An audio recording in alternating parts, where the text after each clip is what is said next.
Zach, let me ask you a question. Go ahead, Jason. How bad would it be at 12:10 on a Thursday morning, afternoon, if I poured whiskey? I think that's acceptable. That's acceptable? I think that's acceptable. Because I was legit thinking about it.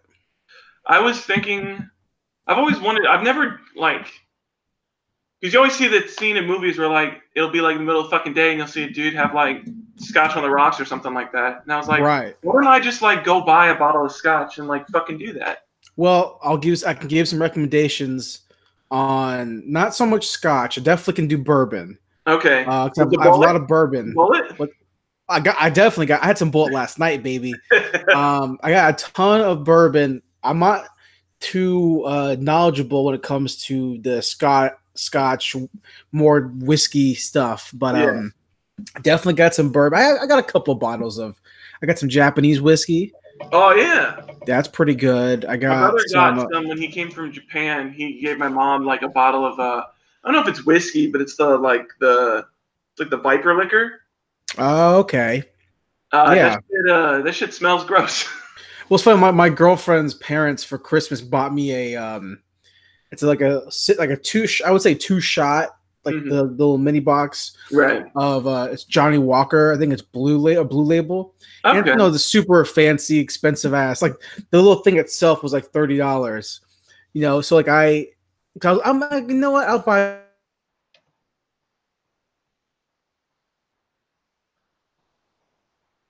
That's not me that went down. Fuck. Is it me? It's not me, is it? Did I go out?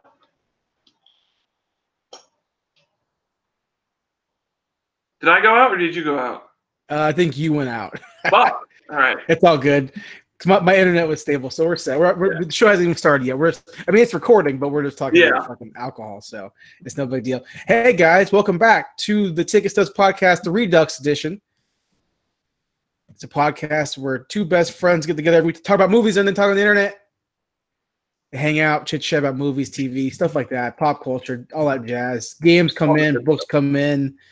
There's no barometer. There's no lines. It's blurred lines. Blurred lines. I got some people in trouble back in the day when that song came out. I didn't get that. I didn't understand when that fiasco happened about that song. I didn't understand. I wasn't into the realm of that music to understand why. Is it because it's rapey or something? I think that was the big thing about it. But there also, I guess, people had I wasn't too big into it until afterwards because I was in college when that happened, so everybody was fucking talking about it. But I think the implication was that it was rapey, but also he had I think somebody had made allegations against him or something like that. Oh, okay. And then his dad died. There's a whole shit to it. Right. Well, guys, I'm Jason. I'm one of your hosts. That is Zach. That's my co-host / other host of the podcast. We've been doing this podcast on and off for about 4 years. And we like movies. I'm wearing a movie shirt right now, actually. I'm not. I'm wearing a space shirt. Well, you can say it's Apollo shirt. First Man, which we can talk about later. Oh, I need to finish watching that. It was I think we talked about it before, but I liked it, but it's definitely probably not one of his best movies. It's probably one of his better movies, but the story is kind of eh. But the ending, 20 minutes of the movie, makes the whole movie are solid. Yeah. So when he's on the moon, it's gorgeous. Well, we'll talk about that, I assume, like you just mentioned. But we'll go ahead and go into the start of the podcast. Usually, I don't know, man. I'm not about this. I'm not 14 years old where I need some high energy. I'm not PewDiePie. I'm just a chill guy, man. Yeah, man. I feel you, man. Sometimes you just got to lay back. You got all these people out there all of a sudden with all this high energy stuff all the time. Sometimes people just want somebody to relax. Tell them how it is without, jumping down their throats about it. Exactly. But we're going to go ahead and get to the top of the show. First segment of the show is movie podcast, like I've said a couple of times. Correct. We've been putting it off for 2 weeks now for Zach's top 5. We have. Right? Because at some point down the line, we've done this before. But, it's ever-changing. It's like it's like a thing. I'm sure there's some Tolkien reference I can make about how like life changes.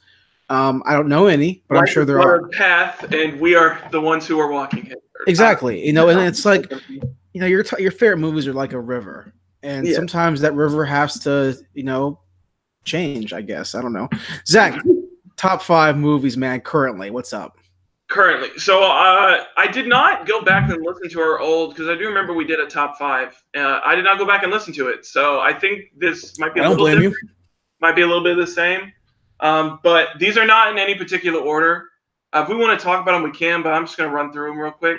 Sure. So my top 5 movies, and I mentioned it last week, these are all movies that, like, some of them are considered, like, the greatest pieces of work ever, but they're movies that I enjoy. And it's your favorite. Yeah. Yeah. So Ghostbusters. First Ghostbusters. The Princess Bride. You're right, yeah. Jurassic Park. Okay. Empire. Okay. And Ferris Bueller's Day Off. Okay. Yeah, I like that list.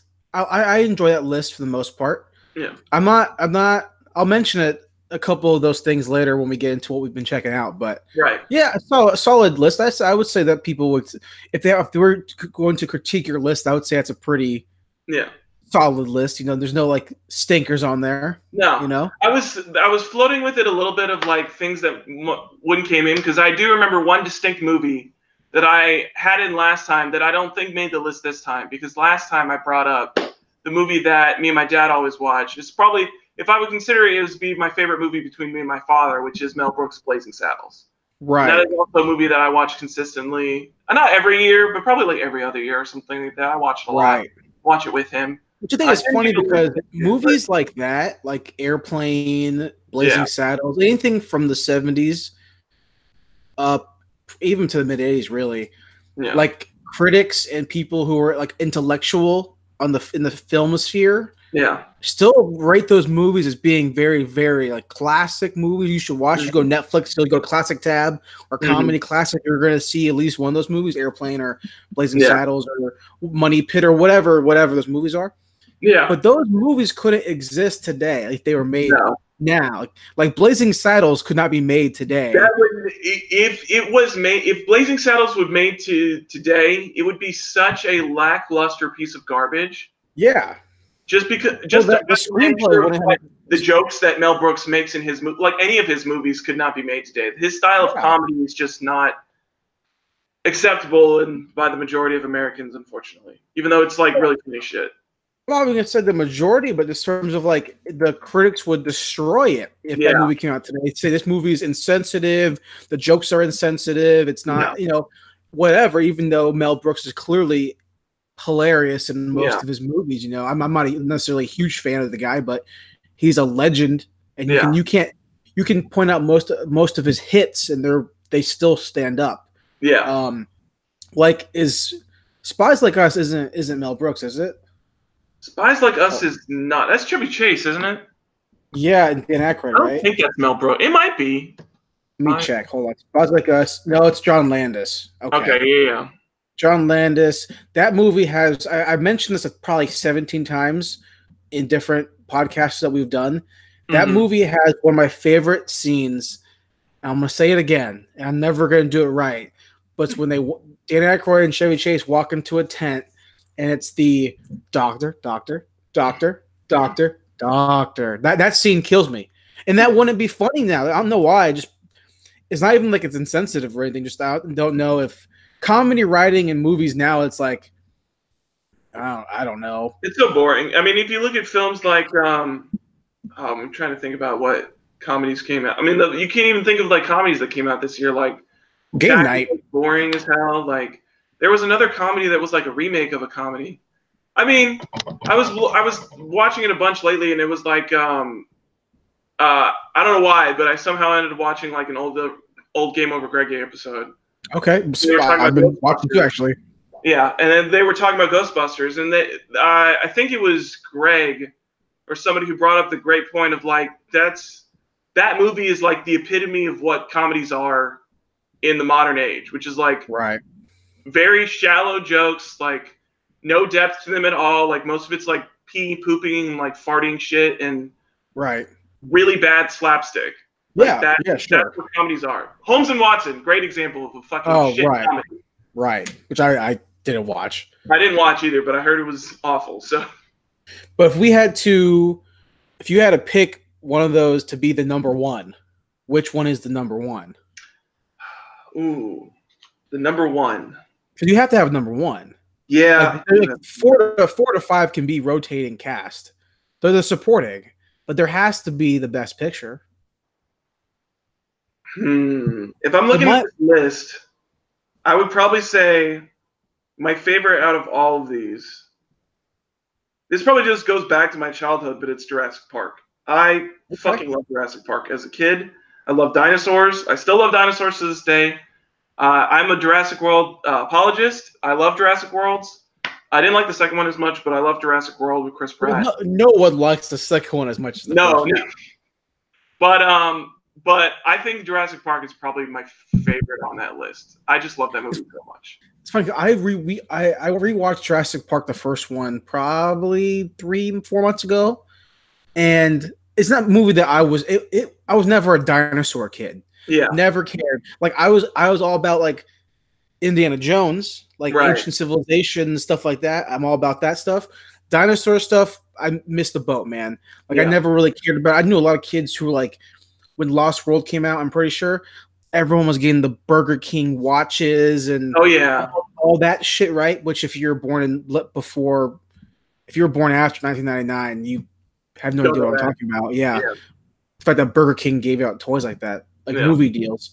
But I just never cared about it. You know, same thing with Ghostbusters, which I'll mention in a second. But Ghostbusters is another thing I mentioned last week. Just never missed the boat on those two things. But if you know, my number one stays consistent.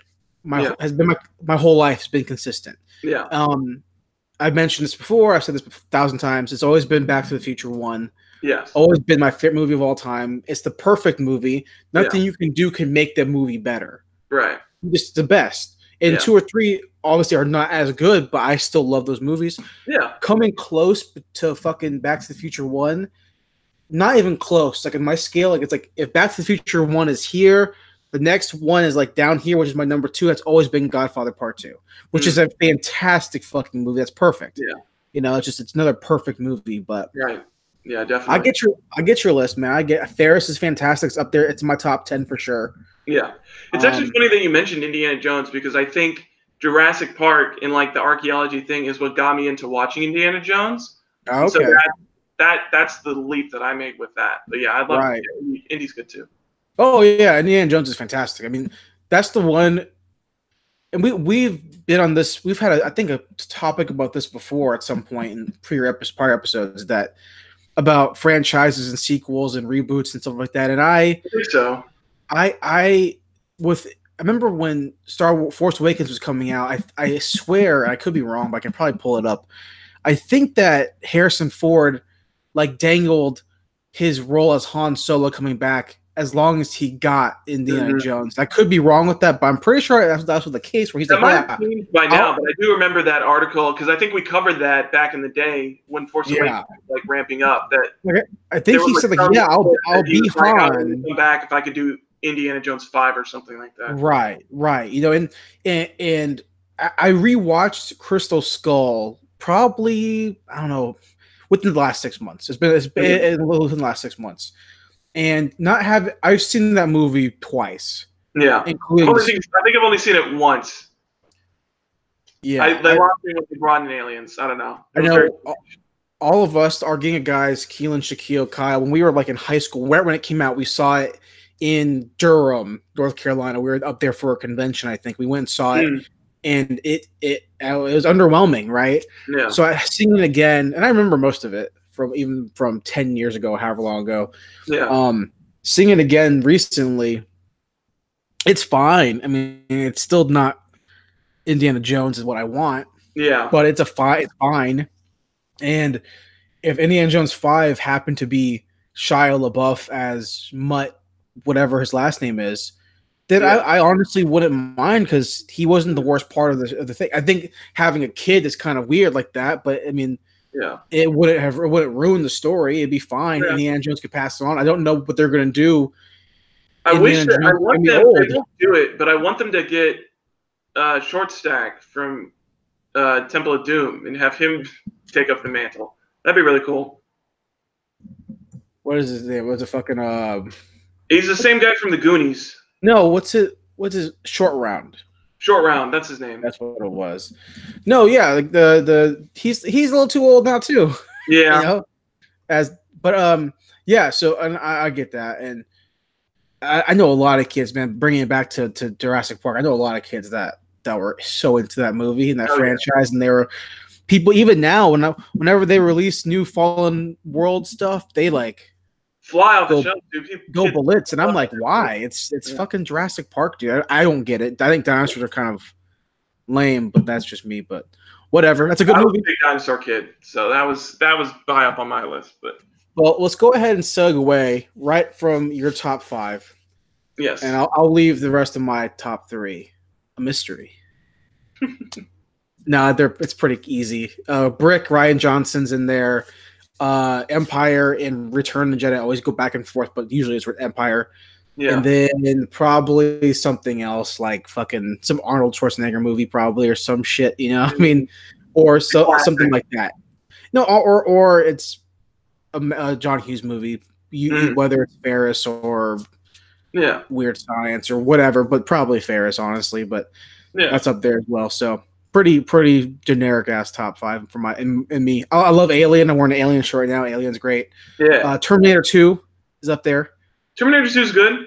I think James Cameron has the weird career. Have you ever thought of like just making better sequels? Well, James Cameron is the cat who makes the second sequel in a franchise and fucking kills it. Yeah. You know, like, Aliens. He's done it. He's done it twice. That's really. I feel like there's another one. Not that T1 is bad. T1's fantastic. T1's a different kind of movie, but T2 is like Aliens. It was like Alien is good, but Aliens is just like a whole different kind of movie. Yeah, it's a whole different kind of movie. It's the action movie.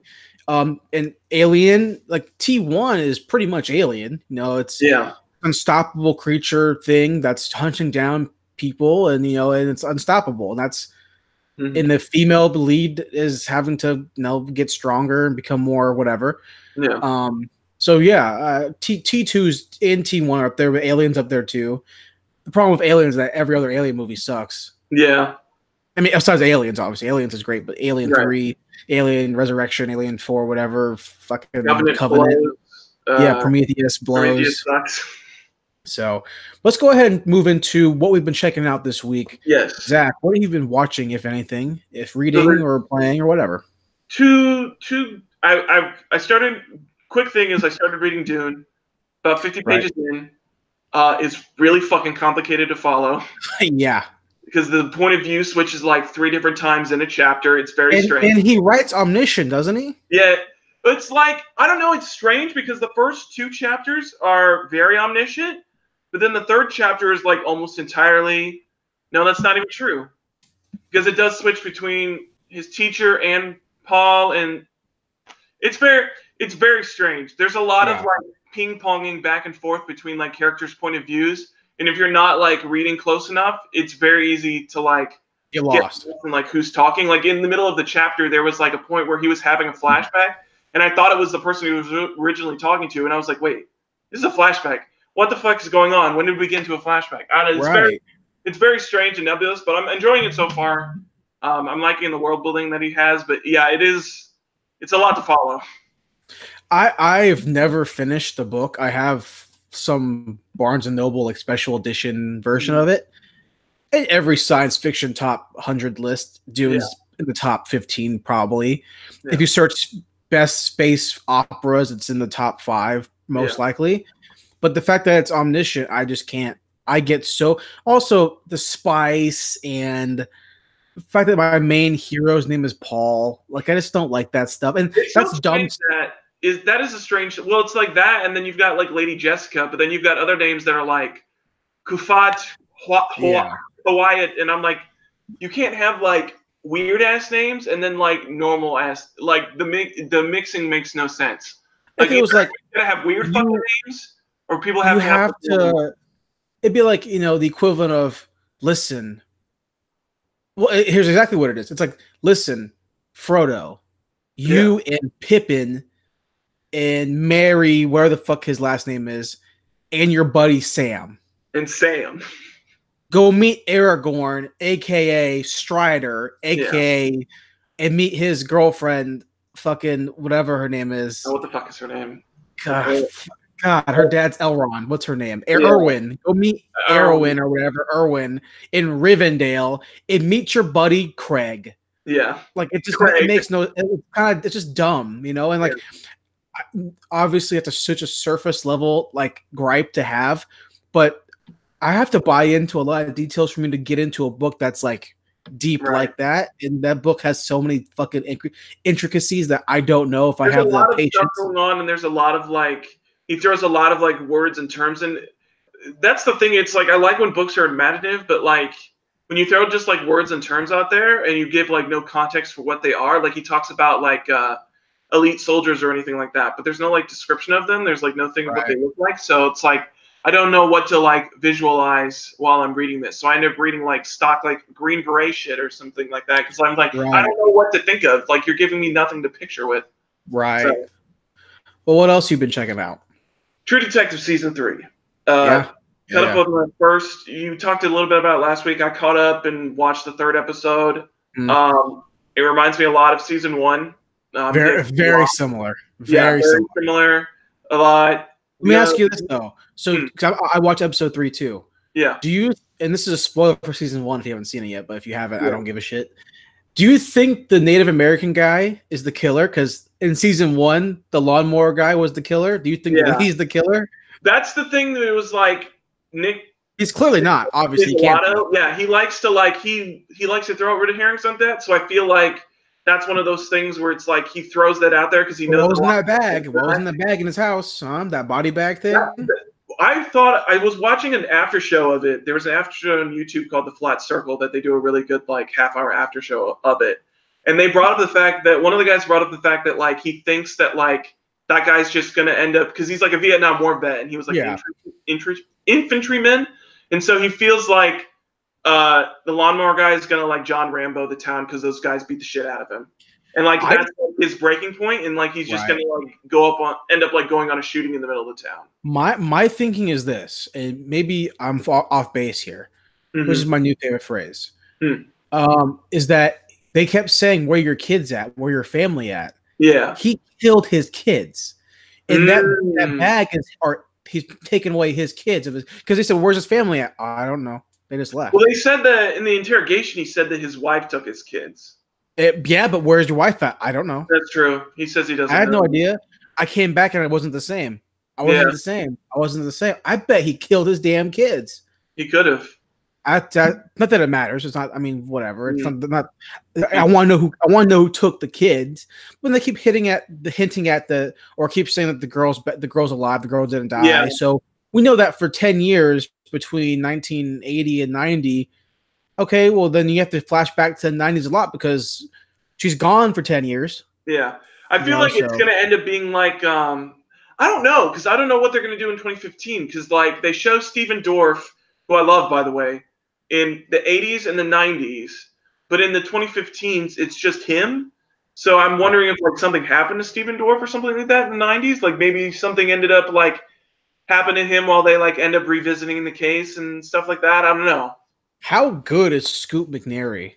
He's really good, especially when they flash back to him in the 90s, and I was like, holy fuck, you're a completely fucking different character. Yeah, he's so good. He's doing really good. Everybody's doing really good. Stephen Dorff, Priscilla, Scoot, like all of them are fantastic. I'm loving them all so far. Well, what else you got going on? That's basically. Oh, I'm sorry, that's not it. The only other thing is that I went to the theaters this week and I watched the most anticipated ending of the trilogy, Glass. Oh, this movie, I'm not happy with it. I saw the mixed reviews. This movie gives me mixed feelings because the first 2/3 of it are actually very enjoyable and I like it a lot. But then the last third feels so far out of left field and completely unearned. Like as I was watching this, I was like, what the fuck is going on? Right. Like, this is another one of those moments where I was like, he did this just to have a fucking twist in his movie, and it makes it doesn't make any sense. I don't know. Do you care if I spoil it for you? Are you gonna watch it soon? No, I don't. I didn't even see Split. I need to watch that. I need to get this off my chest. So, spoilers for anybody who's for Glass for anything.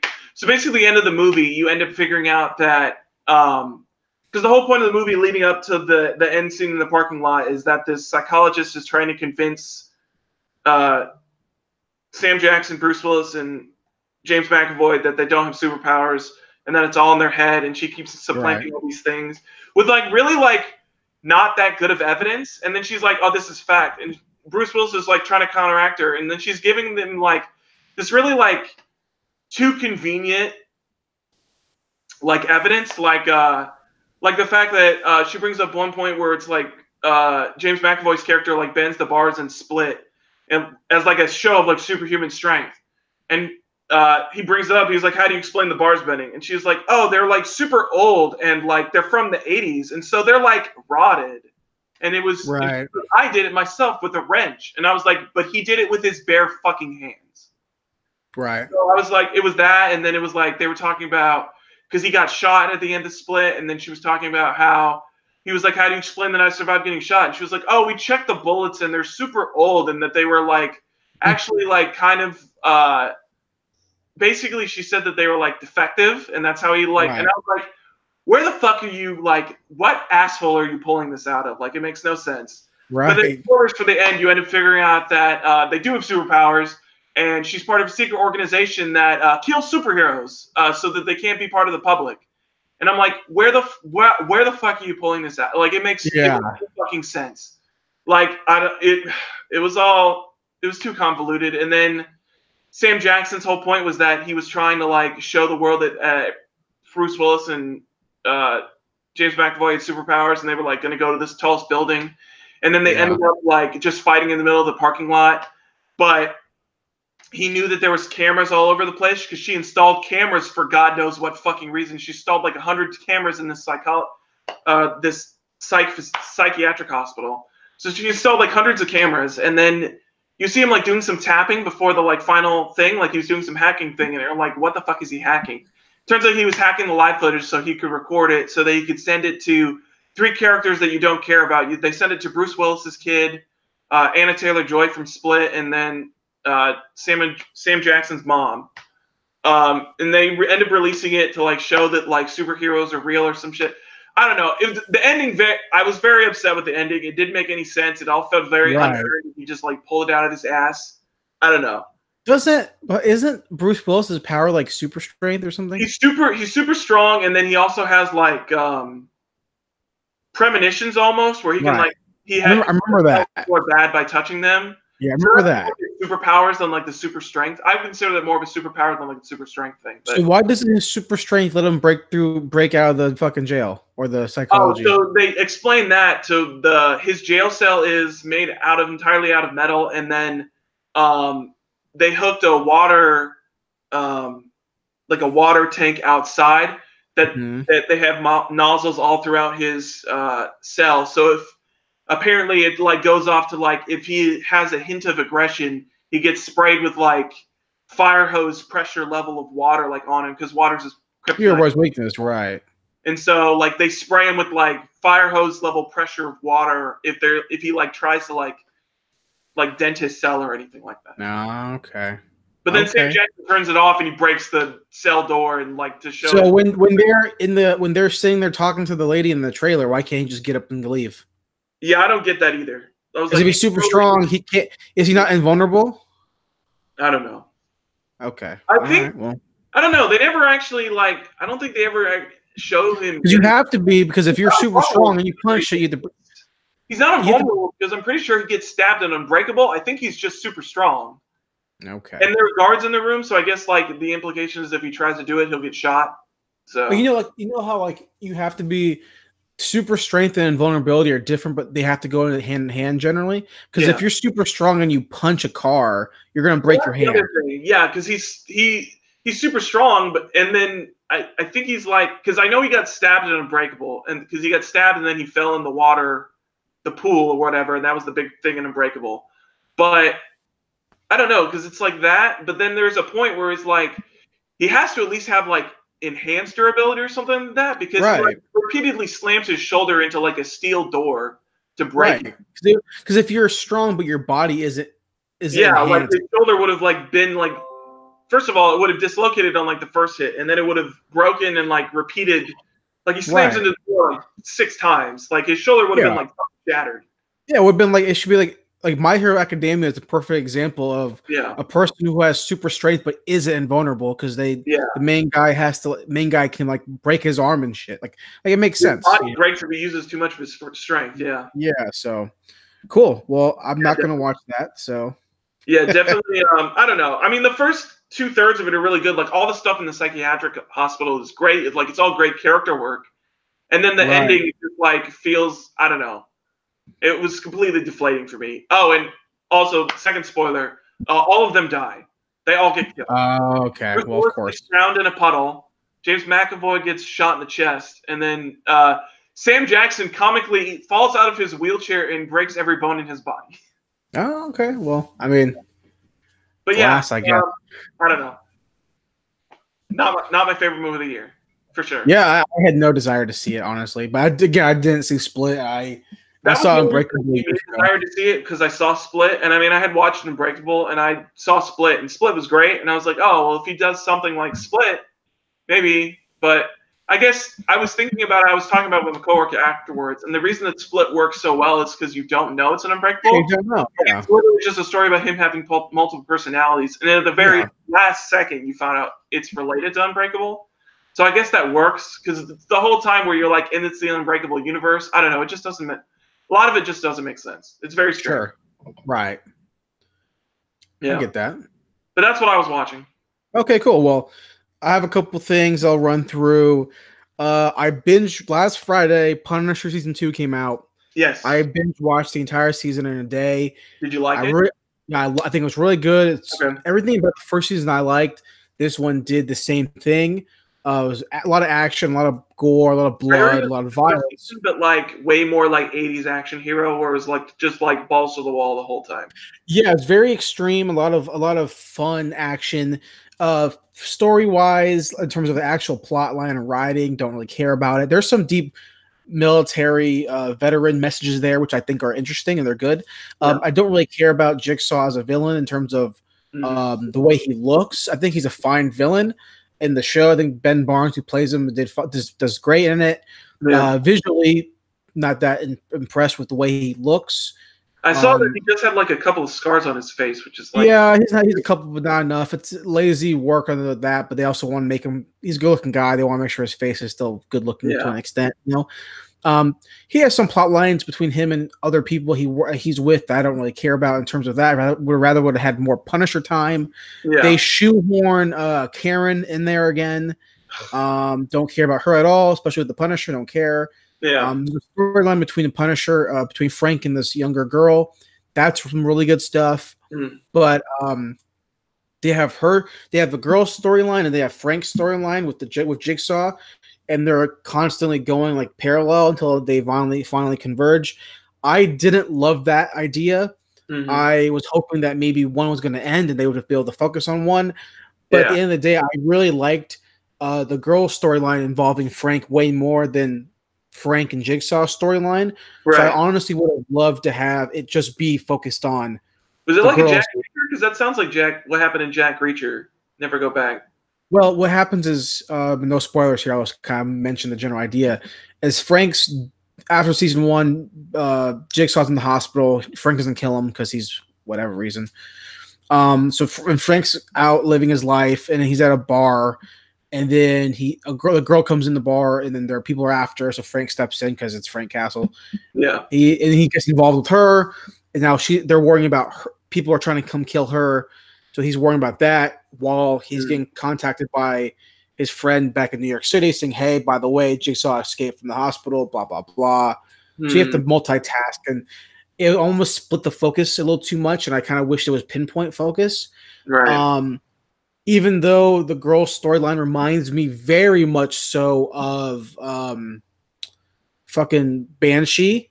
It reminds me of Banshee a lot in terms of character backgrounds and stuff like that. Right. Not identical, but the character Proctor from Banshee reminds me of the girl's bad guy in Punisher season 2, because they're both like, one guy's like Amish and then the Punisher guy's kind of like a super Christian, Hasidic kind of guy, like Amishy kind of guy. But it's worth watching just for the action alone. John Byrne. Season 1, yeah. I think the last time I watched a Marvel movie was Daredevil season 2. Marvel show was Daredevil season 2. So I need to catch up on Punisher and season 3 of Daredevil, which apparently was decent. So I didn't even finish season 2 of Daredevil. I had like 2 episodes left. I didn't watch season 3. Didn't watch Luke Cage season 2. I didn't watch anything. The only one I really watched was Punisher, because Punisher is what I want. It's straightforward. It's action. Yeah. It's military focused. It's guns focused, and it's an action movie, but for a show, and that's what I really want. It's brainless not in a bad way. Yeah, like there's a storyline, there's levels, there's deep, there's depth, there's imagery, there's metaphor. All that stuff is in there. Mm-hmm. Hints on PTSD, all this really big shit. Yeah. At the same time, you don't want to focus. If you don't want to analyze those themes, you can just watch it as a action show, which is what I did for the most part. So Punisher season 2 is really good. I love that. And then I watched back to back Ghostbusters 1 and 2 back to back. Boom boom. Because last week we talked about Ghostbusters and if we needed another movie, and I wanted to say, you know what, I'm gonna watch them again, and see how I feel about them. See if I am more excited for a 2020 movie. See if I care. Right? Yeah. My feelings are different. I said last week, in most of my life, I thought that Ghostbusters season 2, movie 2 was better than 1. Right. I still absolutely believe that. I think 2 is better than 1. Not saying 1's bad, but I did realize after watching 1 while watching it, I absolutely got them combined. Yeah. Like my mind, somewhere in my mind, because I've never been a Ghostbusters fan, like super huge fan. Right. But I absolutely combined the movies into like the final scenes. I've combined them to one. Like I didn't remember that Statue of Liberty versus the Stay Puft Marshmallow Man. Absolutely. I was like watching number 1. I was like, oh cool. They go up to the top of the building or go up to the floor, and the doors open and there's Gozer or whatever. Oh yeah. They're gonna blast her. She's gonna flip away. And then she's going to turn to the Stay Puft Marshmallow guy, and then they're go, oh shit, we need to fight this guy. We need Megazord power now, and they're going to go to the Statue of Liberty, and they're going to go up the stairs. And my mind melded the stairs scene with them blasting the Statue of Liberty with the goo into one movie. Like literally, I was like, "Oh, what's happening? This is a different cut of the movie. They didn't do this. This is a different cut of the movie." I didn't remember that Ghostbusters 1 ends with just them blasting at the Stay Puft. I didn't remember that. See, that's a bad ending. That's not a good ending.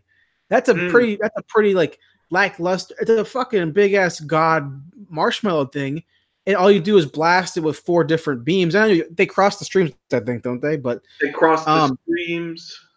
I get that, but my mind melded them together for some reason. I got you. Ghostbusters 1, after rewatching it, really, honestly, for the first time in a long, long time, it's good. I like it. It's fun. Yeah. It is what it is. People like it. Everyone likes it. Everyone gets it. Yeah. 2, way better. Way better. Oh, my God. Way better. It follows the same story beat as 1. Yeah. We're low. Then we're in trouble with the law. And then we're needed. And then we come fight a big thing. And that's what it is. You know, even though the whole Statue of Liberty, that whole part of the movie was useless, because all it was a set piece for them to jump through the ceiling of the museum. Yeah. You could literally get a helicopter. Yeah. It's probably faster and way cheaper. To just get a helicopter. Not as disruptive to all of the people in New York as running around with a giant Statue of Liberty. It wouldn't have taken guaranteed 2 hours or however long it took to get to take a ferry out there. But after we're watching both of them back to back, I enjoy them. I don't think I need a third one. I'll watch a third one. So I enjoyed them, but I still think two's better. I don't understand personally. I don't understand why people are so in love with this movie or this franchise, but I get it. That's how people probably feel about Back to the Future or Indiana Jones, which I love. I get it. Yeah. I get it. But so I watched those, and then the last two things I watched. I'm not sure how up to date you are of pop culture, Zach. I'm not. Test me. I'm 26 soon. So pop culture is very it's fleeting. You know, I know my share of a bit of memes. I don't know. I have TikTok now. I go on TikTok. Oh shit! You got the TikTok now. Yeah, I don't post no TikToks, but I scroll through TikToks and I see how old I am compared to the people posting on TikTok. Right. But I asked that because there's two documentaries that came out this past week. I forgot I left that off my list. I did watch the Netflix one. Okay, I watched the Hulu one first. Okay. Then we're talking about Fire. Yes, the Fire fraud, and Fire. Netflix's Fire, and Hulu's is like Fire, the greatest party that never happened, or something. Right. And then Hulu's is called Fire Fraud. Yeah. I watched the Hulu one first because I was told that the people who helped advertise the event produced the Netflix one. Correct. So I'm thinking, okay, well, that's biased because that's a way out. I thought that too. But then you'll probably get into it, but the Hulu one off-put me more. What the Hulu one did off-put me more than the Fuck Jerry guys producing the Netflix one. What about it? The fact that they paid Billy to be in their documentary, right? The Hulu guys, put me off way more than like the Fuck Jerry people producing it. So I know the Hulu one. This is from what I remember. I saw it passing. The Fuck Jerry guys producing it, they're not getting paid. Like that's them putting their own money into it. Sure. They literally paid Billy. I don't think they paid him $250 or whatever the fuck he told them that they said that they paid him, but they paid him nonetheless. And if you watch the Netflix one, the guy's a fucking scumbag. Well, if you watch the Hulu one, they don't let him off. Yeah. I watched the Netflix one. If you watch the Hulu one, dude, it goes way more in. Does it? It goes way more in. Because the Netflix one, I've heard the biggest compliment I've heard from the Netflix one is that, first of all the B-roll they have looks better than the Hulu one. Because they're filming it. And the story is more streamlined in the Netflix one. Whereas I've heard in the Hulu one, it jumps around a little bit more and it doesn't look as good because, I mean, the Fuck Jerry guys have all the video. They're filming it, right? So they have all the B-roll. I think after watching both in the same 2-day span, the Hulu one, I think, gives better insight into everything because I think who made the Hulu one, I think there was someone who was working with on Fire and then he left and then made this documentary. That's what I think happened. Okay. I think I saw that in passing, but I could be wrong. Obviously, the Netflix one being produced by Fuck Jerry, they were paid by Fire and they were in a lawsuit because of it, right? Right, yeah. But to me, it was more so this is them saving their asses by having more extra, like, hey, look, this is what happened. We didn't, and they even, because I'm pretty sure they're in the Hulu one as well. And they have one of the guys in it, and watch it. They don't give Billy. I'm gonna try to find a way to watch it because I was trying to find a way to watch because I don't have a Hulu, so I was trying to find a way to watch it, and I couldn't yet, but I'm still interested in seeing it. I will give you my account information so you can watch it. My account, I just canceled it today, so I have until the end of the billing cycle. But I'll give it to you. Okay. You can watch it and watch whatever else you want, obviously. But it is, I think, infinitely better.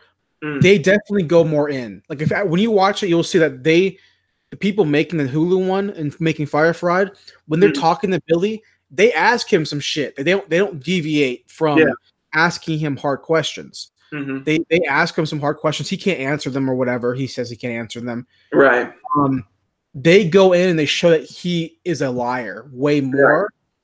I think that the Netflix one, it looks better because the video, because they have it obviously because they're filming. It's streamlined better in terms of a story in terms of but the Hulu one shows you the damage more, I think. See, I don't know. I mean I can't judge because I haven't seen the Hulu one, but I mean I think the Netflix one showed. I mean it probably didn't show as much damage as there could have been. Like they kind of they touch on it a little bit, like the fact that like all those workers that didn't get paid, and then they talk about they talk with the restaurant owner about her and like, the fact that like her savings and shit, her whole life savings to this shit, and like still has not been paid or anything that. And I was like, so I mean that stuff kind of hit, and that one I don't know about the Hulu one, but the Netflix one I think really touched on. I heard that the Hulu one focused a lot more on like the influencer culture, but the Netflix one showed what pieces of shit fell prey to this kind of shit. Like they have that interview with that fucking Asian guy who talked about how he like poked holes in other people's tent and like his buddy was like pissing on other people's mattresses, and I was like, you realize everybody's watching this and seeing like how much of a fucking asshole you are. Oh right, yeah. I do think though they are both so different, even though they're covering the same exact thing. I like the Netflix or the Hulu one way more. I think having the guy there in the interviews was very interesting to hear him not give answers, and you can see his face when they ask him the hard questions. That gives extra like weight to it. And the Netflix one's cool. I enjoyed it. I think if I had to pick just one to watch, I would pick the Hulu one. But I really do think watching both was like the best. Like I think watching both, I think that's a lot of the conclusion that a lot of people came to, is that you have to watch both of them to get like the because you're gonna see some of the same people in both. Yeah. And you're gonna see some of the same footage in both. Like a lot, especially when it comes to like the vloggers doing their like they vlogging footage. Like that, You're gonna see a lot of the same footage, and then some of the people, like there's the white guy who's like Southern kind of, the kind of balding guy, the victim to it. He's in his kitchen in the Netflix one. He's in the Hulu one as well. And he says a lot of the same stuff, but he goes into different things as well. But they both mention all of the New York City VIP stuff, and they go into different levels of in depth of it. But you know, I enjoy it. But the Netflix one has really made me feel like from the get go, just like, okay, it's being produced by this company who was paid to do advertising for this for this failed bullshit. They were also indicted in a legal lawsuit about it, or not indicted, but they're also mentioned in the lawsuit. It's almost like, you know, to me, it felt like a, hey, CYA, cover your ass type shit, you know? Here's everything that happened that we didn't do. The PR company is the right move to make. Oh, absolutely. Absolutely. But so that's the last thing I watched. I watched a couple other things. Episode 3 of obviously of True Detective, all that kind of stuff. Episode 3, but I'll say all the rest of that stuff for later. Let's go ahead and move into the news of the week. Zach, what do you want to talk about first, man? So the thing that I think I want to talk about first is I don't know. There's two big things that I want to like kind of get off. I don't know. There's a lot of Ghostbusters news this week. There is. But I think I want to start off with the Oscars. Okay. There's one thing in particular. And honestly, when I heard the Oscar nominations, for the most part, I was like, there was a couple things where I was like, really? But there was one thing. There was one snub in particular that actually, when I heard it, I got virulently mad that this was not in the nominations, which was for Best Documentary. What Would Be My Neighbor was not nominated. Oh, right. And that's a fucking bullshit. That is easily one of the best documentaries of like the last 10 years. I loved that documentary so much. I specifically, the very first time I saw the trailer, I was like, I have to watch this in theaters. I'd been waiting like months for this to get through. And I also think that was one of the first documentaries released in theaters in a long time that actually made like a significant amount of money. Like people liked that and people watched that and people wanted to see that. And so the fact that the Academy, for some reason, did not see fit to nominate it at all. Instead, they nominated that fucking RBG documentary that like nobody fucking saw and made no fucking money and is a piece of fucking garbage. Because I don't know why the fuck we're making documentaries about fucking Supreme Court nominees. They're not fucking superheroes. It makes me so fucking angry that Right. was not nominated. My girlfriend saw that movie actually. In the middle, like I started yelling in the middle of the newsroom. I was like, "What a fucking shit show this fucking award season is." Well, see, it's funny because you're mad over a snub, and my girlfriend actually saw the RBG movie and she said she liked it, but she's different from us in terms of that stuff. Correct. But you're mad over a snub. Which I get that's kind of a bad snub to have. Yeah. I'm mad over a Best Picture nominee. I know what you're mad about. I'm mad. The Best Picture nominees. Give me the floor for a hot second. Go ahead. You know, I said my piece. Right. And obviously, if you want to piggyback, go ahead. I'm not going to stop you. This is a podcast. This is a dialogue. Yes. Best Picture nominees. I'm going to read them off real quick because I have it right here. Best Motion Picture of the Year: BlacKkKlansman, Bohemian Rhapsody, The Favorite, Green Book, Roma, A Star Is Born, Vice, and the one that should not be there is Black fucking Panther. Now, let me explain this. Let me explain why this shouldn't be there.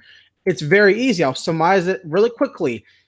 It's not that good of a movie. Now, I get it. I understand what the Academy is trying to do. They are trying to take pop culture and movies that have a lot of views and made a lot of money, and that fine line between movies that are popular and movies that are technically advanced, deep levels or whatever, what's popular in pop culture, what it did culturally versus movies that are, intellectual, if you want to call them that, quote, stuff like that, right? Which the Academy has always been like that. It's been an intellectual type of award. It's a bunch of fucking rich people giving each other hand jobs, right? Yeah.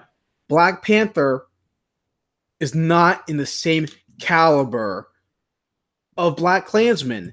It's not in the same caliber of A Star Is Born. It's just not there. It's an origin story of a superhero. Now, is it a bad movie? No. Is it an amazing movie? No, it's a perfectly middle of the road movie. It is Ant-Man. It is Batman Begins. It's the same thing. Now, I understand the Oscars are not relevant. They want to be relevant. They have to make movies nominees that people watched, that people go, yes, that's a damn great movie. So if the world and the populace say fucking Star Wars Force Awakens is a great movie, then maybe we need to nominate for Best Picture. They didn't do that, though. They've done it a couple times. They never win. It's just a fucking jerk off and say, hey, it was nominated. Because it's not going to win the Best Picture. No. It's not. It's just for the sake of nominating. That way they can say, hey, listen, world, we're not just a bunch of old white people. We understand what you guys like.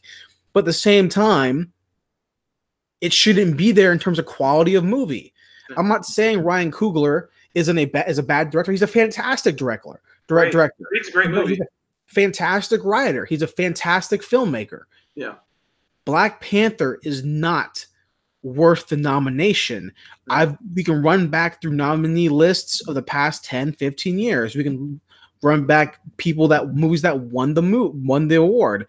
It is not the same caliber. Now people are going to scream, "Oh, you don't get it. Oh, you're racist. Oh, you don't understand what it did for African Americans, blah, blah, blah." It's not about that. This is about the movie itself. Now, if you want to add in the rest of the cultural shit, then let's do that for every movie. Right. Let's do it for every movie then. Yeah. We're basing it just on the movie itself. Yeah. It's a superhero origin story. That's all it is. Yeah. That's all it is. And part of that movie is fucking Lion King. Yeah. That's all it is. So if we're going to add in a bunch of fucking, the fucking tree with the fucking Black Panthers and shit, that's all Lion King shit. Yeah. His dad's Mufasa. That's Lion King. Mm-hmm. Right? So literally, it's ripped out of the Lion King. But if we're going to add in all that stuff, then by all means, let's do that for every film. Yeah. But if we're going to judge a movie Best Picture of the Year, and the rest of the nominees are just on quality of film, there needs to be a standard set. Because there's another movie on that list. I agree with you, Black Panther. I also think if you're going to think about a movie as based on its cultural significance and stuff like that, I think Spider-Man Into the Spider-Verse infinitely deserves it more than Black Panther. Yeah, 100%. absolutely. It's 100% double so much of a better movie and such a better story, and especially if you're going for like a black superhero. Miles Morales is such an more interesting character than fucking, I don't even remember, Tahuta Chala? What the fuck is his name? T'Challa. Yeah, like T'Challa, yeah. Miles is such a, especially in Into the Spider-Verse, is such a better character than T'Challa in Black Panther. The fact that Spider-Man didn't get nominated was, I think, also kind of a snub, because I feel like out of any of the past like 15 years or whatever of superhero movies and of animated movies, I feel like it deserved to get a Best Picture nomination. Like Into the Spider-Verse is just a great fucking movie. Right.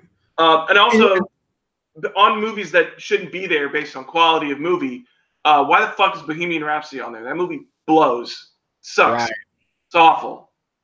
It's like I was listening to my podcast.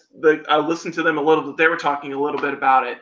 And one of the guys that did the research, and it is like, of the past like 127 movies, it is like 120th of like lowest ranking Oscar nominations. Like of the ratings for movies that have been nominated for Oscar, it is up there with like the top 10 lowest movies to be nominated for an Oscar. Yeah, I get that. I don't know. It's just not good. It's not like, I don't know. And maybe you and me are just go back to our demo conversation from last week, but I think obviously I'm not some film critic. I don't get paid to review movies. I just don't, obviously, right? Yeah. But in terms of, I've seen enough movies to know, I think if anyone's seen enough movies to know that Black Panther is not that kind of movie. Yeah. It's not. It's not even in the same, take movies that are in the same realm as that. Endgame's better. Yeah. Endgame's better. Endgame is, you mean Infinity War? Oh, yeah, sorry. Infinity War. It's a better movie. It's a better movie. It's deeper. 100%. It's more mature. It's better screenwriting. It's better directed. Sorry, no offense. Yeah. No. If you want to take, again, movies in the same wheelhouse. Lord of the Rings. Better. Yeah. Okay? 100%. Right? I'm pretty sure only Return of the King was nominated. I'm pretty sure the first one and the second one were nominated. It didn't win, but yeah. So those are better. Yeah. If 100%. Any movie, superhero film, again, removing what people want to add on the cultural shit that I don't think is deemed that's worthy. Yeah. To me, that movie is not deemed worthy because we've had black superhero movies. We had Shaft. Okay. We did have Shaft. We had Shaft. We had Blade. Right? We had Blade. Exactly. But in terms of like people want to take that and put it on Black Panther, fine. Okay, fine. Separating that, just the film, it shouldn't be there. No. Because hell, if the movie was going to win, superhero movie was going to win this award, be nominated, it should have been Dark fucking Knight. It's just a fact. It's just a fucking fact of the matter. Yeah, it should have been. Now, in that year, Heath Ledger won Best Supporting Actor or whatever. Yeah. I think because he died. I think that's why he won it. I think that's why he won. And he should have been nominated probably. I don't know who the competition was, but I mean, he's a fucking joker. I can't remember. But in terms of a better picture, you're going to tell me that Christopher Nolan directed a not as good movie as Ryan Coogler did with Black Panther. Yeah. You tell me that to my face, you're fucking lying. Yeah. And I do not love Dark Knight. I'm not some Joker, Heath Ledger, It's a better movie than Black Panther. But it's a better movie than Black Panther. Yeah. And we're going to now add this into the game because of cultural stuff. Okay, fine. Yeah. Fine. But let's remember that when they nominated American Sniper, it wasn't because there's a bunch of NRA fans going crazy. Yeah. Because there's a biopic about an American soldier. That's the only reason why. Yeah. And there's depth and levels, and it ended in a tragedy, or if depending on what side of the aisle you're on, a tragedy. Yeah. But Black Panther's about a guy who gets magic powers from a vegetable and then puts on a suit made of unknown space metal. I don't know, some weird nanobite shit or something like that. For some reason, a metal makes their technology so advanced. Yeah. and then he I never got fights. this. The metal does it, but it's like they don't explain. Because it's like you still have to be like smart. You have to be like smart. You can't unless the metal like makes you smart. I don't know. It's very strange. But then he fights his cousin on a cliff of water. Yeah. That's the story. That's the story. On the subway. That's the story. He literally fights him on the metro. Yeah. That transports other space metal. That's the fucking movie. Yeah. That's Best Picture. That's not even Best Special Effects. Yeah. Not even that. No. So I don't understand. It's not even about because it's about a black guy. It's about the movie itself. Like special effects, like I feel like that should have been nominated for. I don't think you even got. I don't even think because I think Black Panther took all the nominations. I don't even think Infinity War got nominated for anything. Let's move on, man. I'm about to go off again. I don't know. The only other thing that I cared about was director Bradley Cooper got snubbed. Kind of. I don't know. A Star is Born has lost a lot of momentum. I feel like since it first came out. Right. But the only thing was that the person that took his place was like, I don't know. I'd never heard of his movie before or him. It was like Powell Palakowski or whatever, Cold War. And I was like, what is this like garbage? I don't know. Alfonso Cuarón's going to win. I don't want him to win. I want Yorgos to win for The Favorite. I love The Favorite. Probably one of my favorite movies of the year. He probably won't win, which makes me sad. Right.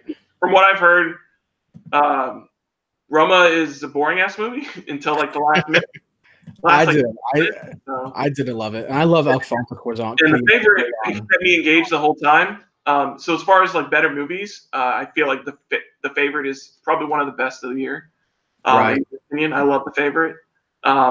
It's not going to win anything, which makes me sad. Except maybe Olivia Colman for actress, but everybody thinks Glenn Close is going to win. I don't know.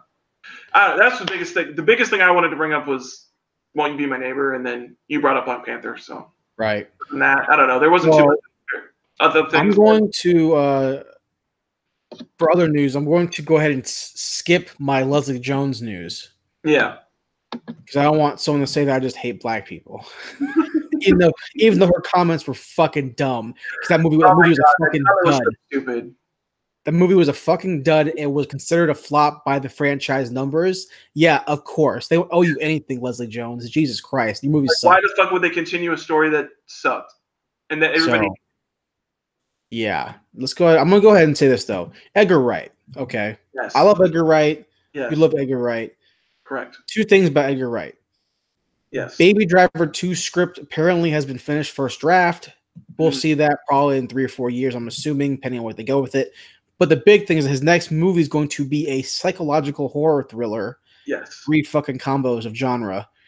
No release date yet. No, they haven't started filming yet. They're starting to film this sometime this year. That's interesting because you're starting to see a lot of these directors who are known for one style to do different things, which is cool and bad.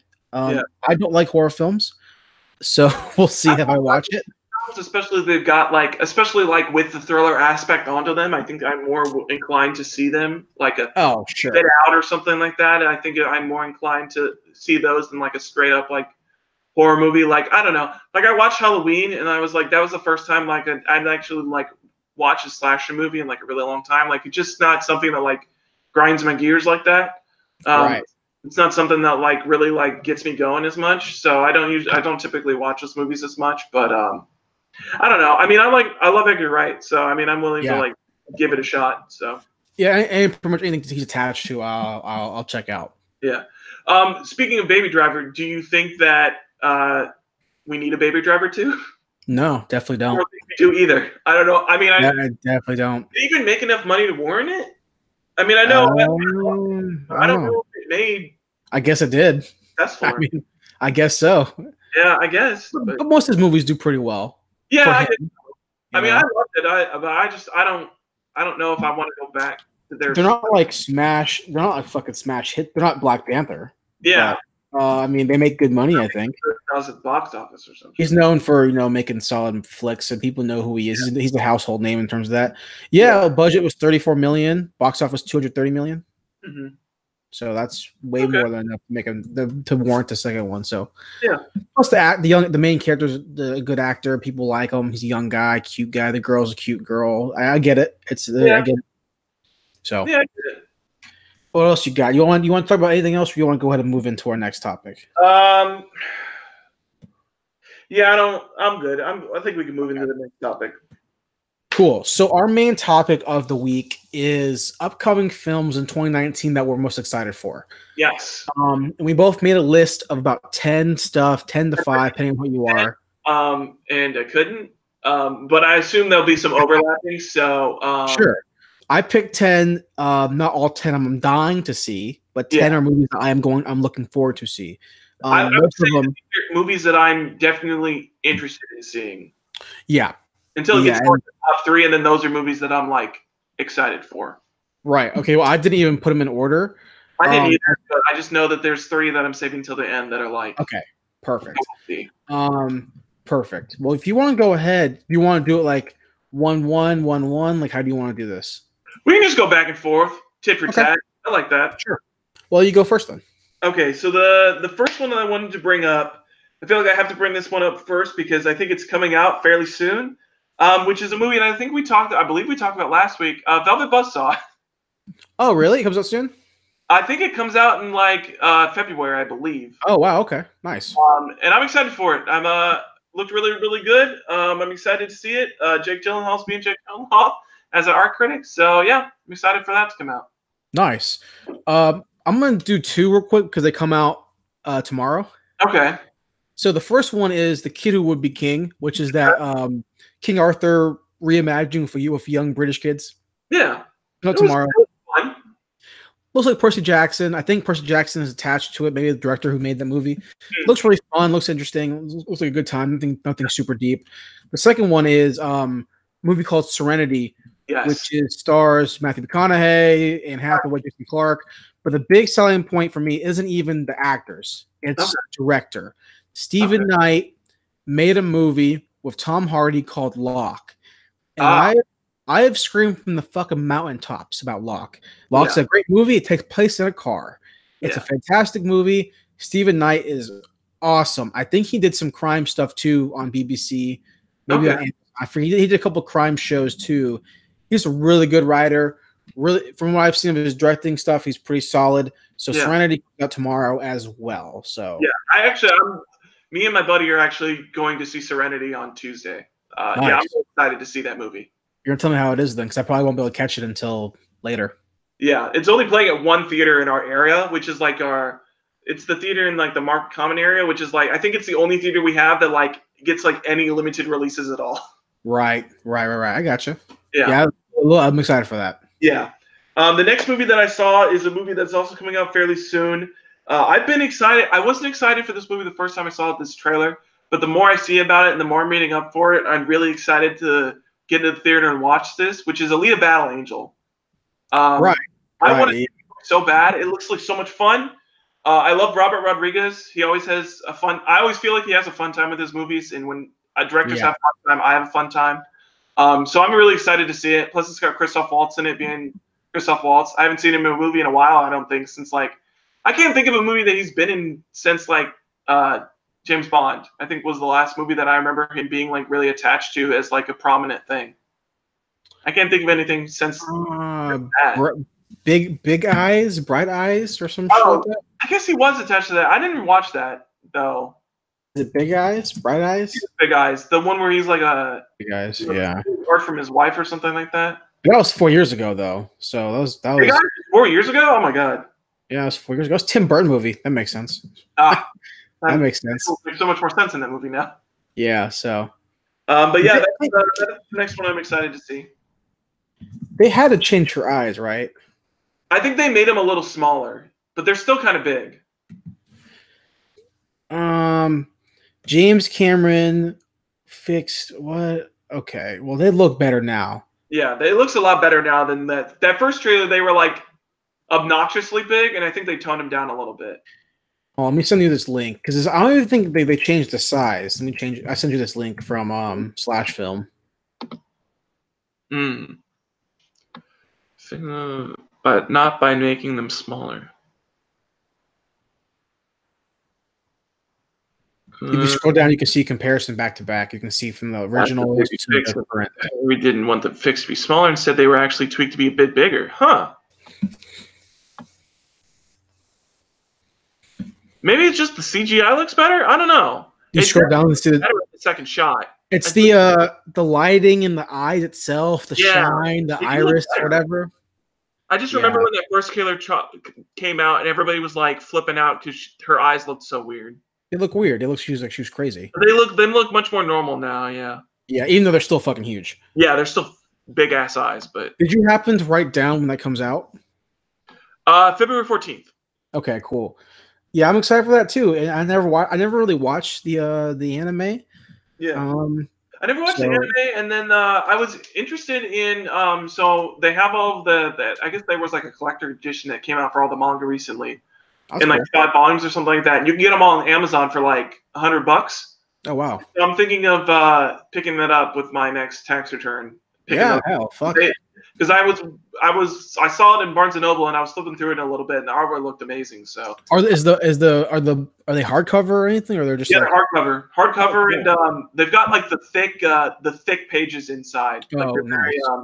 They've got some weight to them. So cool. Yeah, that's awesome. My next movie, February 8th, is the Lego Movie 2. Ooh, okay. I was late to the game with the first one. Never watched the Batman one, but I really like the first one. It's fun, family movie. Yeah. Good time. Chris Pratt's really funny in it. Okay. It's just I don't know. It's just that world's really fun, so I'm excited for that. But chances are I won't see it until it comes out. So. Okay. The next movie that I've got on my list is the Men in Black International. Okay. I'm excited to see this. The trailer got me excited to see Chris Hemsworth and Tessa Thompson doing together. I think they have really good chemistry. Right. I like the tone they're setting for with it. So I'm excited to see that. I think that comes out in like July or June, something around there. Comes out during the summer. Well, my next one is chronologically. I did mine in chronological order. Okay. I'm excited for this movie, not because I think it's going to be good. Okay. It's going to be fucking terrible. But I have to see it. Okay. That's April 12th. That's Hellboy. Oh my gosh. I've lost all excitement for that movie after that trailer. Yeah, I did too. But I have to see it because I think it's going to suck. Yeah. And you know what? Even if it's goofy and bad, maybe I'll enjoy it. Maybe I'll find something about it that I like. Maybe. Probably not, but who knows? The thing that's got me going for is that it's got Ian McShane in it, and I love Ian McShane. So maybe he'll be the part, but I have a feeling he probably won't be in the movie that much. So. Right. Yeah. So, well, whatever. With that, another superhero-esque movie, Shazam is coming out. I've always been super stoked to see Shazam. I think I'm one of the few people that has their favorite DC hero as Shazam.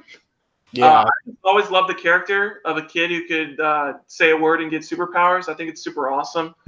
Yeah, I'm just super excited for it, and I think it looks awesome. Zachary Levi looks like he's playing a kid, which is for the character is perfect. Playing a kid in an adult's body. Yeah, I'm excited for it. I don't care either way, Yeah. I think it looks fine. The second trailer that came out recently was all right. Yeah. Levi looks fine. The kid looks fine in it. Looks like fun, and Shazam, I guess. Captain Marvel's coming. Captain Marvel man version is coming out. So I think Billy Batson's a cool character. I think if they bring in the rest of the wizard family, whatever the fuck. That's what I want to see. As I hope that they'll, because they show the. I noticed it recently when I was watching the new trailer. They have the scene where I think they have everybody around the dinner table and they all put their hands in the center. Right. And so I'm hoping they do the Shazam family in or build up to it somehow. Because this Shazam family is a super awesome team. Right. I'll probably end up watching at some point. Yeah. And most of my list, I'm going to say this: the majority of my list is not something I'm running out to the theaters to see. Okay. Most of these movies are things I'm gonna wait until they come out, and I'll pick them up or I'll stream them. Okay. Only because this year for me looks pretty. I'm very selective over what I see in terms of rushing out to the theater. Right. My next movie, though, something I really want to see, but it's going to be a movie that, again, I don't think it's going to get a wide release, is Nicholas Hoult, May 10th, the Tolkien biopic. Is that what I saw that on the list while I was looking through it. So that's a biopic? Yeah. Okay. Interesting. Tolkien, and I'm not sure who else is in it, but I just know it's Nicholas Hoult, he's a good actor, so I enjoy him. He's good. I can see him being a J.R.R. Tolkien. Yeah, so I'm excited for that. For sure. The next movie on my list. Hold on. Where are we even at? Are we already at like 5? I'm on 6 right now. So I did 2 and 1. That's why. Yeah, that's right. You did 2. So I'm on. Yeah. So I'm on 5. This is a movie I think that's also coming out fairly soon. I didn't know too much about it until the trailer dropped. I think the trailer dropped like last week. The Man Who Killed Hitler and then Bigfoot. Yeah, that trailer was weird. I thought it was gonna be like a goofy thing, and then I watched the trailer and I was like, "Oh, this is like a legit thing. Like he's like legitimately like hunting Bigfoot," and I'm excited for it. It looks really cool. I love Sam Elliott a lot. I'm based on a book or something. Huh? Based on a book or something. Is it? It feels like something that would be based on a book. I feel like it would be something like the guy who made what's it called? What's that movie called? Abraham Lincoln Vampire Hunter. Oh, that's what I saw a lot of people saying that. It's not. Apparently, it's not based on a book. Wow, it's an original thing. Okay. That's weird, man. All right. Yeah, that trailer was interesting.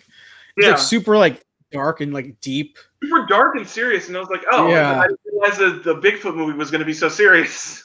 I just feel like a fucking like the title so stupid, but yeah, that looks interesting. Yeah. May 24th, Aladdin. For the most part, I'm anti Disney live action movies.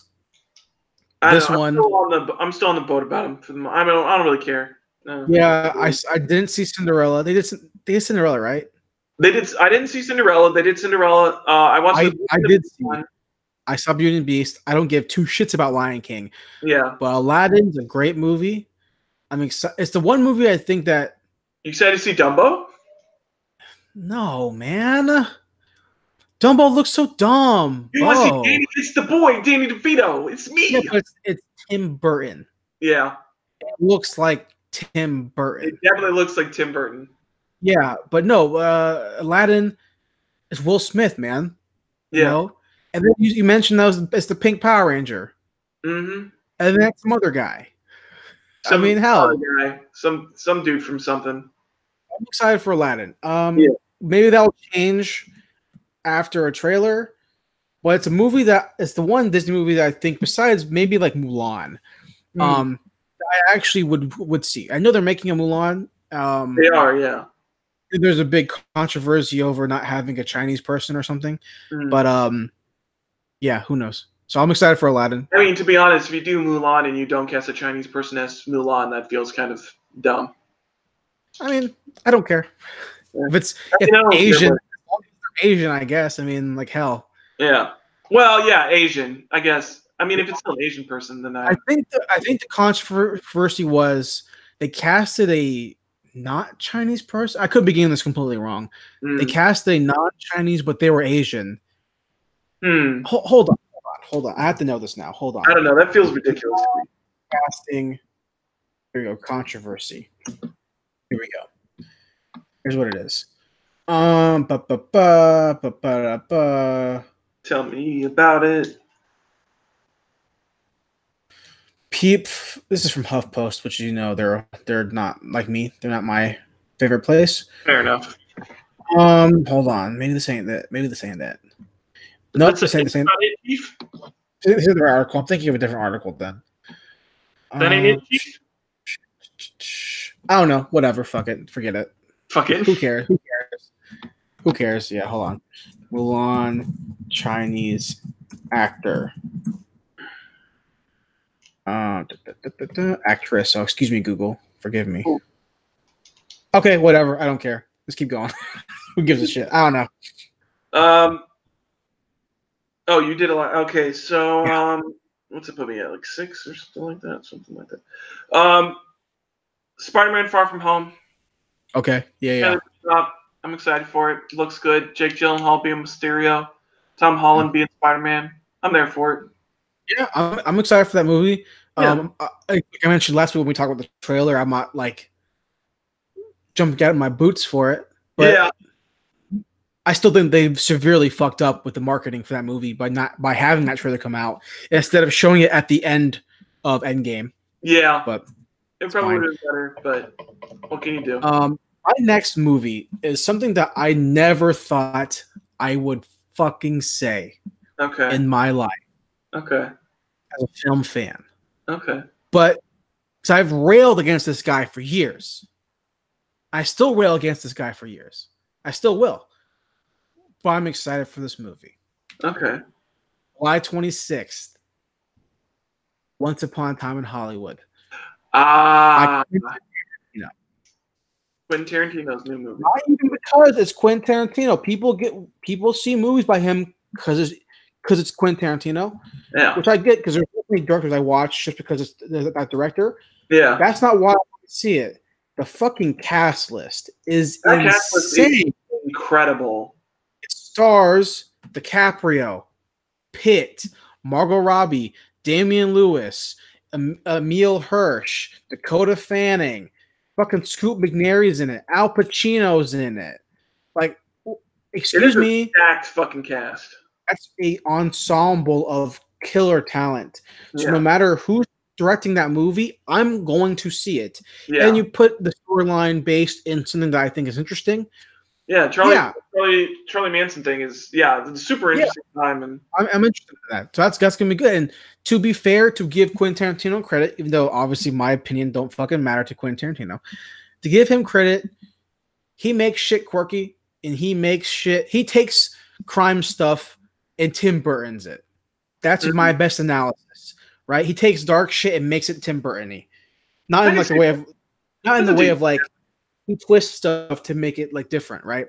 And there's like parody / homage stuff, like the westerns and then the Japanese / films, whatever, Chambara films. Yeah. So putting it in that, I'm interested.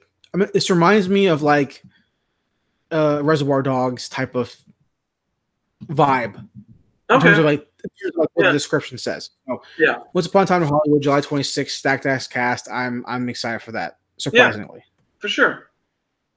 Okay, so my next movie. Get into the movies that I really want to see.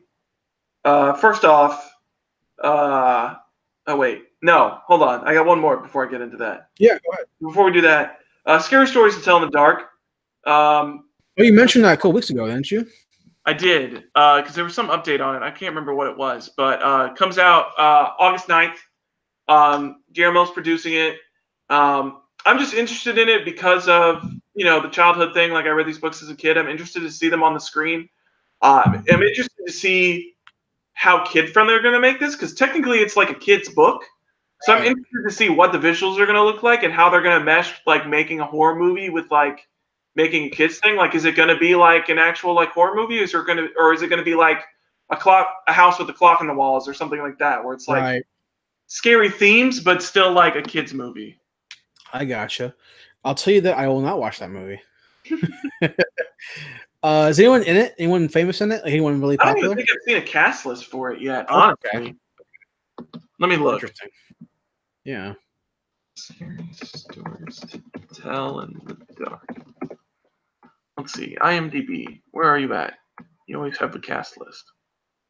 Here we go. 2019. I don't recognize any of these people. You don't? Oh, okay. Yeah, I'm not seeing anybody that I recognize.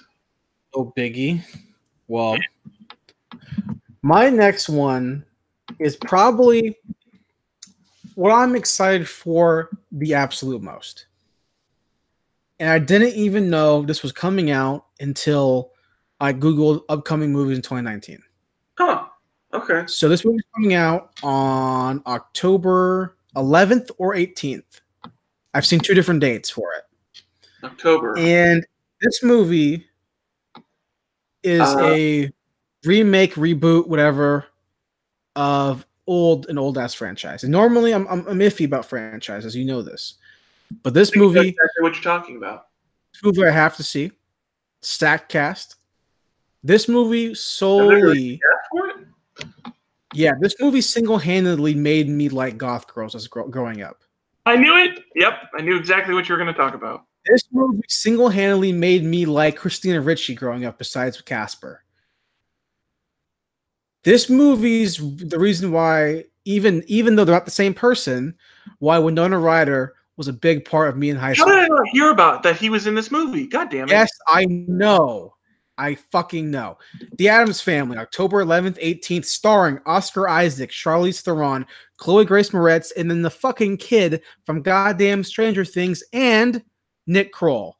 Are you fucking kidding me? How did I not know that Oscar Isaac and Nick Kroll were in this movie? What the fuck? Excuse me? Are you kidding me? Yes, I'm going to see this movie. What's that? Who's calling? Addams Family? Hello, I'm seeing it. Picking it up. Hello. Watch it. Duh. Hello, it's Jason Michael. Look, when I was a fucking kid, Addams Family Values, Christina Ricci, I'm a boy, I'm a little kid. My pee-pee don't know anything yet. But I see a girl in black, guess what? All through high school, yeah, that's my thing. Mm-hmm. Secret thing. Goth chicks. Everyone liked goth chicks. Guess what? I did too. Yeah. That's it. Addams Family, October 11th, 18th. Are you fucking joking? Yes. Mm-hmm. Are you Oscar Isaac? He looks exactly like him. Yeah, he does.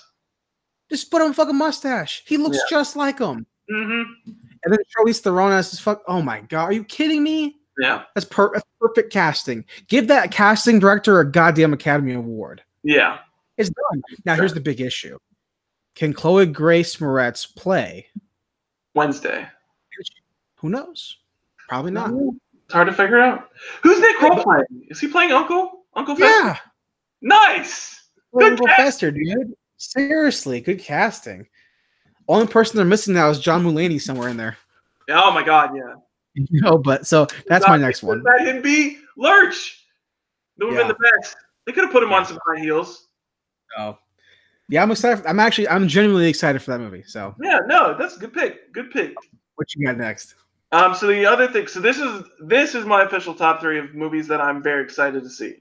Started off with Godzilla, King of the Monsters. Oh yeah. Kid, love big monster movies. I mean, Jurassic Park is my favorite movie of all time. I love big monster movies. Right. Movie looks sick. I don't give a fuck about what's her face being in it. The small Stranger Things. I don't care that she's in it. I just want to see some big ass fucking monster action, and it looks like that's what I'm getting, and I'm excited for it. I want to come out. Dragon fight. May, April. April, yes. It comes out. Okay. It comes out like 2 weeks after Captain Marvel, and another couple weeks before. What the fuck was the other thing? Hold on. It comes out like.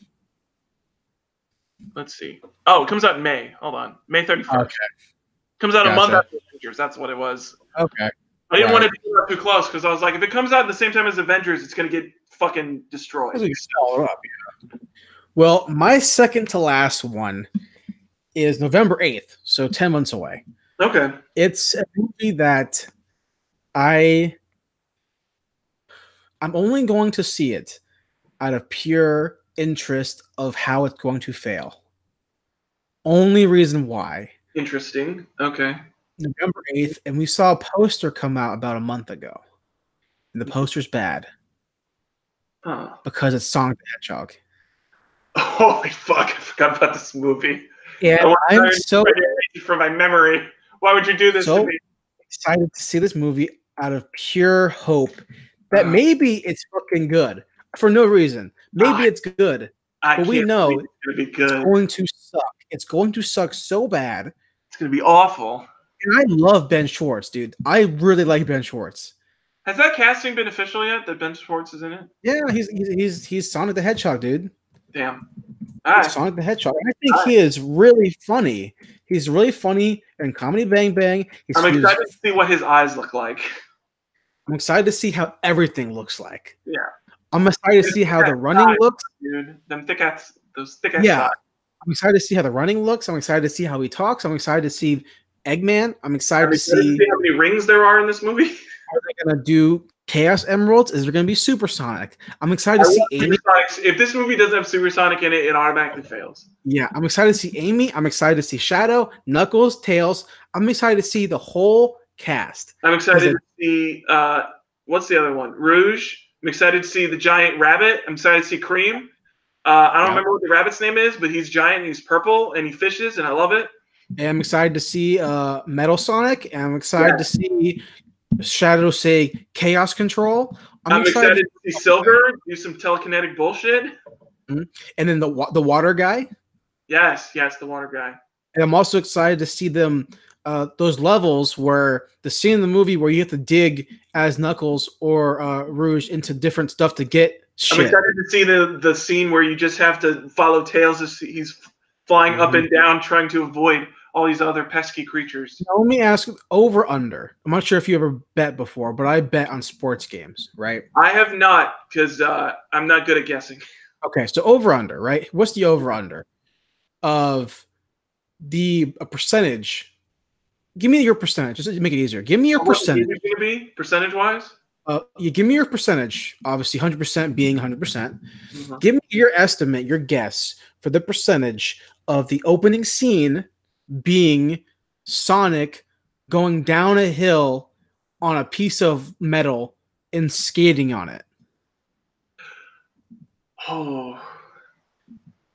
Or at least some point in the movie, he's going downhill. I'm excited to see him snowboard with air gravity boards.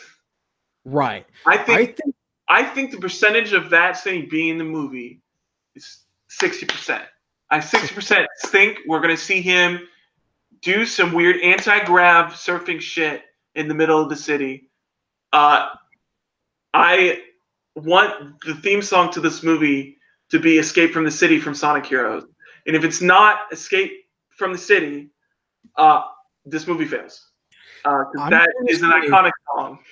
My guess, percentage-wise, is 100% that this movie is going to have a scene where Sonic the fucking Hedgehog skates down a roadway on a piece of like a car door or a plane wing or something. It's 100% going to be in there.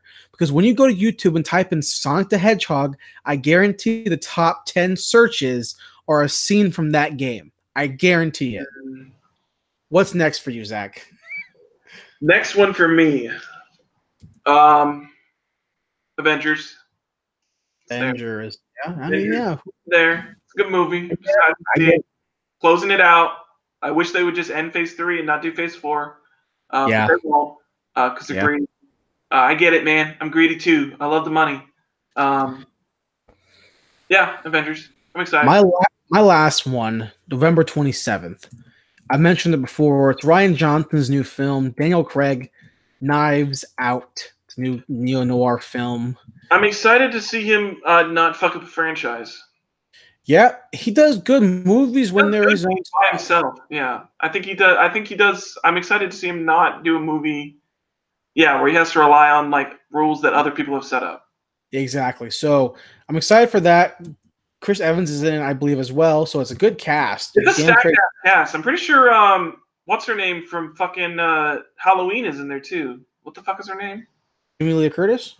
Yeah, Jamie Lee Curtis. I think she signed up for it too. It was like a bunch of people. It was like there was like that 3-week period where it was like everybody was signing up for this movie. Oh wow, okay. Well, go ahead, knock out your last few. That was my list. No build up. John Wick 3, Part 3. John Wick 3. See, I have to go for the obvious ones. Yeah. But I have John Wick. I mean, we know we all love John Wick. We don't got to talk about that. I have a curveball to throw at you though. You mean you don't got to talk about John Wick? John Wick. I love the best line from the first movie is, he's not just a man or whatever. He's John Wick. He's John Wick. I have a curveball to throw at you though. Okay. Because I was looking at movies that were coming out this year, and I perused this movie as I was going through Rotten Tomatoes, as we all do from time to time. I'm going to send you this movie right now. Yeah. Let's see it. I saw this movie, and I was like, yeah, I want to see this. I don't know if I'll ever be able to see it, but I want to see this. I saw this. Yeah, it looks awesome. Yeah, I saw this actual thing on Rotten Tomatoes. Yeah, it's Australian, isn't it? The what? Yeah, it's Australian. So I don't know if we'll ever be able to see it, but I want to. And the plot sounds awesome. Yeah, it's going to for sure be released online. Yeah. This reminds me a lot of Turbo Kid. Yeah. And I had to buy Turbo Kid on iTunes when it came out because I couldn't find it anywhere else. But you can't see it, obviously. We're talking about Mega Time Squad. Yeah. I mean, honestly, I think you guys should just look this up. I think it comes out in Australia in the next couple of weeks. Okay. February 15th is the on-disc streaming date. So on-disc streaming. February 15th. So yeah. And it hits the perfect time. Yeah. 89 minutes. They know. They know. The 90-minute mark, man. You gotta hit the 90 minutes, man. Yeah. In and out. That's what people want. What I'm surprised about is I'm not surprised. No Star Wars. No, I'm not surprised. No Star Wars. I know both of us, especially since there hasn't been a trailer released for it. There's no reason for me to be excited for it. There's nothing. I've seen nothing that has gotten me a modicum of excitement for that movie. So I'm not surprised that you didn't have it on my list. I knew I wasn't going to have it on my list. I'm not one of those hype boys that just gets hyped without seeing anything. So I don't know. So that's our list, guys. I mean, I get hyped over things I haven't seen yet, but I'm not getting hyped over Star Wars. Yeah. So that's our list. What do you, Zach? All's in your court. Okay. What's next week's topic, or movie, or whatever, or list, or director, or whatever? Do you want to do Edgar Wright, since we talked about Edgar Wright a lot? Sure. What you want to do? To be honest, I've only seen 2 of the Cornetto trilogy. Do you want to watch what is it called? End of the World? The World's End? World's End? I believe The World's End, yeah. Let's do that. Because I haven't finished his Cornetto trilogy. I will watch that at World's End. I will tell you this. The World's End is really great, but it's also really great. I'm not going to spoil anything for you, but it's really great because, and you'll see when you watch it, and it's not a spoiler, it flips the character roles that you're used to. Okay. Of the actors he has in there. Okay. So, yeah, we can definitely do that. Okay. I'll put that in our notes right now. Okay. World's End. Cool. All right, guys. Thanks for listening to the Ticket Stubs Redux podcast. Podcast every week where 2 friends get together and chit-chat about movies, and sometimes the takes are really hot. They're hot takes. We got some hot takes. We got some spicy meatballs. Maybe you don't like them, but you know what? I don't give a fuck. You know what? I'm getting them anyways. Yeah, exactly. So thanks, guys, for listening, for watching. We'll be back next week for some more movie topics, more movie news, and we'll see you guys. Have a good week. I don't know. Weekend. You know what I saw? I was watching a review of Commando today by a YouTuber. His name is Deckard Shadow on YouTube. That's really good. Sick ass name. He's long hair and a mustache. Okay. He's really fun YouTuber reviewer. He's really good. I really like him. I recommend him if you want to watch. He's a solo guy. Does really long form video essay reviews. He's really good. He just finished doing a RoboCop month where he reviewed every RoboCop movie. I was watching Deckard Shadow, and Shadow is more like Shadow from Street Fighter. Yeah, Deckard Shadow. Like Ninja Shadow, kind of. He did a review of Commando from a while back, and I was watching it this morning. And I want to leave this week's episode with this scene from Commando. It's a very popular scene. Okay. But I want to leave it with this. The main character, Arnold Schwarzenegger, is the final fight where he's fighting a guy named Bennett, which is a typical 90s, 80s action bad guy name. Correct. So Arnold Schwarzenegger, I'm pretty sure his last name is Matrix. Maybe it's John Matrix, I forget. Grabs a steel pipe. The pipe is hollow. He throws the pipe, impales Bennett into a steam thing. I don't know how to phrase this. Steam container. Steam pipe. It's a steam, like a hot water heater type thing. Impales him through into the thing. And then he looks at the camera and says, blow off some steam or whatever. And the steam comes through the pipe. Now I want to leave you with that because that's a fantastic quote and a fantastic one-liner. So if your week is bad, you're having a bad week, go to YouTube and watch that scene. Watch any scene from the 80s. You know, just exactly. So thanks guys for watching. See you guys.